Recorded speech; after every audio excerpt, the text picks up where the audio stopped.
ఎలా చెక్ చేస్తారు? వీళ్ళు కూడా ఏ విధంగా బిహేవ్ చేయాలి ఎగ్జామ్ సెంటర్కి వెళ్ళే ముందు? రైట్ అండి. అసలు ఫస్ట్ ఎగ్జామ్కి వెళ్ళేటప్పుడు డాక్యుమెంట్స్ ఏమేమి కావాలనే దాని దగ్గర నుంచి స్టార్ట్ చేద్దాము. ఓకే. హాల్ టికెట్, ప్రిలిమినరీ అయితే ప్రిలిమినరీ హాల్ టికెట్, 2 ఫోటోగ్రాఫ్లు, నెక్స్ట్ మన ఆధార్ కార్డు ఒరిజినల్, దాంతోపాటు దాని యొక్క జిరాక్స్.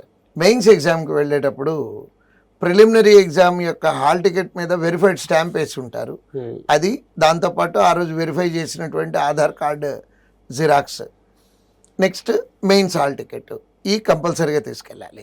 లోపలికి వెళ్ళేటప్పుడు టైంకి వెళ్ళాలి. ఎందుకని టైంకి వెళ్ళాలి? మామూలు ఎగ్జామ్స్లో అయితే గ్రేస్ పీరియడ్ ఉంటుంది, అంటే ఒక 5 నిమిషాలు లేట్ ఇచ్చినా అలౌ చేయటం. బట్ ఈ ఎగ్జామ్స్లో గ్రేస్ పీరియడ్ అనేది ఉండదండి. టైంకి ఆన్ డాట్, అంటే దాంట్లో ఎంట్రీ టైం ఉంటుంది. ఆ ఎంట్రీ ఎంతవరకు ఇస్తారనేది కూడా హాల్ టికెట్లో మెన్షన్ చేస్తారు. ఆ మెన్షన్ చేసిన టైంని సీరియస్గా ఫాలో అవ్వాల్సిందే. 1 సెకండ్ లేట్ అయినా కానీ లోపలికి ఎంట్రీ ఇవ్వరు.